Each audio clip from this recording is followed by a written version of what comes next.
Chapter 8. It seems like I can never beat my mother. Clay was in his practical yet elegant office, concentrating on a report on a monitor. Clay was in a rented office on the floor that oversaw diplomacy and customs for Recepci, but one of the reasons he was here was because of his companion, Lizana. No matter where Clay went or how hard he tried to get rid of her, Lizana would instantly know his location and follow him around like a ghost.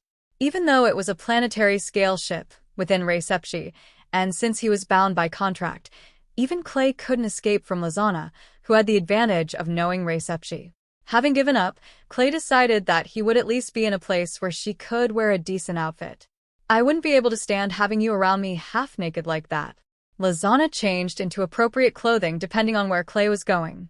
Sometimes it was neat, sometimes it was seductive, and it created an atmosphere appropriate to the place.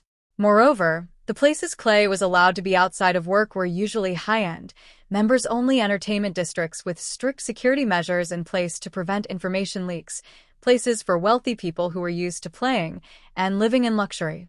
You could imagine what kind of outfits and atmosphere these people would have their companions wear to places where they didn't have to worry about other people's eyes. But to Clay, it was nothing but a nuisance. It may seem surprising, but Clay tried to keep himself neat and tidy. As a philosopher, he was often involved in top-secret matters and huge amounts of money were involved.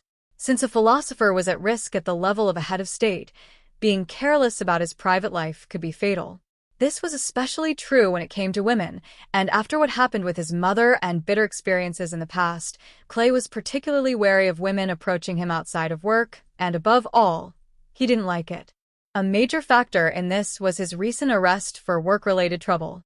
Of course, being a philosopher, ethical judgments were often in a gray area, and it was only natural that he would end up in court, and arrests were not uncommon. But the fact that his memory had been wiped without his knowledge was more serious than the everyday occurrence of arrest. For Clay, it was a source of fear and humiliation, and the fact that one of the causes of his mistake was related to a woman's love affair made Clay lose his composure even more. This was why he had tried to distance himself from Lizana, but all his efforts had been in vain. If it's a case of a higher-dimensional life form, then this is to be expected. I was a bit nervous, though. Although he couldn't get rid of her because she was his supervisor under the contract with his employer, he instinctively rejected her and tried to distance himself from her because he found her annoying. However, if he thought about it calmly, it was impossible to escape within the territory of the other party, which was Recepci. If that had been proven, any unnecessary resistance would be a waste of time and effort. However, by giving up on resisting, he could see that Lizana maintained a reasonable distance that Clay didn't find bothersome, didn't waste time on conversation, and didn't burden him mentally. At the very least, she was definitely a different breed from the women who usually approached Clay with ulterior motives, interested only in his assets. Feeling ashamed of his own immature assumptions and actions, he almost cried out in surprise. For a moment, Lizana's attention was focused on Clay, but when she saw that Clay didn't say anything, she let her attention lapse. I should have noticed sooner. In a formal office environment, Lizana dressed and behaved appropriately. As a result, Clay could easily ignore her and no longer felt uncomfortable having her around. In a way, this was a testament to her competence. I guess that's about it. For each job, the detailed work process and the necessary expenses, technical fees, patent fees, etc. were added up, and the amount billed increased. Clay enjoyed watching the bills pile up. Even if half of his profit went to his mother's extravagance, for him it was a necessary expense to avoid trouble. Even though it was half the profit, his income was huge every year, and his savings were steadily increasing, so half of his profit was not a big deal if it meant he could avoid using his brain for unnecessary trouble. Okay, this is the end of my work here. After checking the invoice multiple times and forwarding it to his employer, the full amount was confirmed to be received almost instantly. If you pay well, you can handle a little trouble. He turned his attention to Lizana. Normally, there was no way anyone would notice something like that, but it seemed that Lizana sensed it. Ugh, I hate to say it, but it was definitely my mistake. I'll just have to be patient until I can move freely again. One of the conditions of his release was that he was forbidden from using his personal ship. He was required to report in advance wherever he went, and to contact them at regular intervals. The highest ranking system under which Clay was monitored was created by the philosophers, so it would not be easy for even Clay to circumvent. However, he had no intention of causing any unnecessary trouble. He just wanted to escape from Lizana's surveillance as quickly as possible. Of course, since his work was finished, he could just leave Reception immediately, but he had no immediate work or purpose, and he didn't want to engage in any pointless behavior that would not bring in any money. And so, the reason Clay was here. Clay-sama, we have a guest. He was waiting for a job offer. Another reason for choosing that location was that entry to the area was more strictly regulated than other locations, as the receptionist was the one who negotiated with the outside world. Anyone was welcome on Reception if they could pay, but if you couldn't show proper identification, you couldn't enter.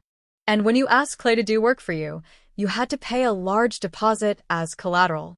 Of course, if the contract didn't go through, the amount minus the consultation fee was returned, but the only people who could meet those conditions were nations, large corporations, royalty, nobility, or large underground organizations.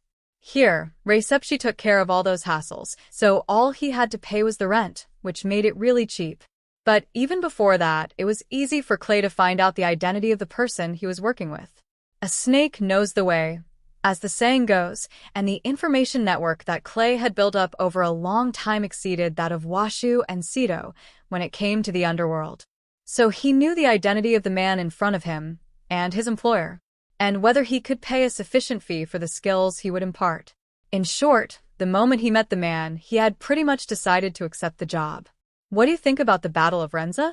The butler-like man who introduced himself as an envoy from the Renza royal family said after finishing his general greetings.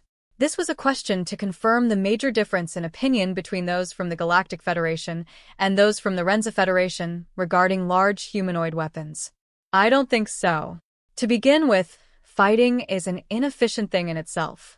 I don't care what my employer thinks. I just provide the technology and goods that are appropriate for their purpose. However, there were rare cases where you might not be compatible with the other person. The question and answer session they were having was just to confirm one last thing. I'm relieved to hear that. And what does your master want? Can we create an armored cavalry that can defeat the godly knight? It's not my job to make you win. What do you mean? Your princes have already proven that no matter how powerful a weapon is, it's useless if the pilot is incompetent. If they can work together well, their armored cavalry could easily reach the target. I see. That makes sense. So, how about assuming that the operators are equal? It's very vague, but if we're talking hypothetically, it's probably impossible to predict who will win or lose. You're not saying you can win? Pointless arguments are a waste of time and money. You come up with the strategy, and my job is to provide the functionality to realize it. I am an engineer after all. The only thing I can say for sure is that I am the only person with the same skills as the one who created the divine warrior, the Amatsu Ukami. That was the final blow to the butler, who was still indecisive. After the formal contract was made, Clay was quickly released from Reception, or rather from Lizana's supervision. I'm sure you'll be able to provide the best possible service to your guests. In the office of the spaceship that Clay was on, the man was talking to his master. Perhaps out of concern for any leaks, he never mentioned his master's name. Everything went smoothly, but I wonder how much of an effect a single woman can have on that man. Is it true that he didn't change women during his stay in Reception? Yes, it was quite unusual for Reception, a palace of entertainment, to continue using the same companion. I don't know about dancing girls, but companions are like the clothes you wear every day or the food you eat. You use them differently depending on your mood and the place you're in.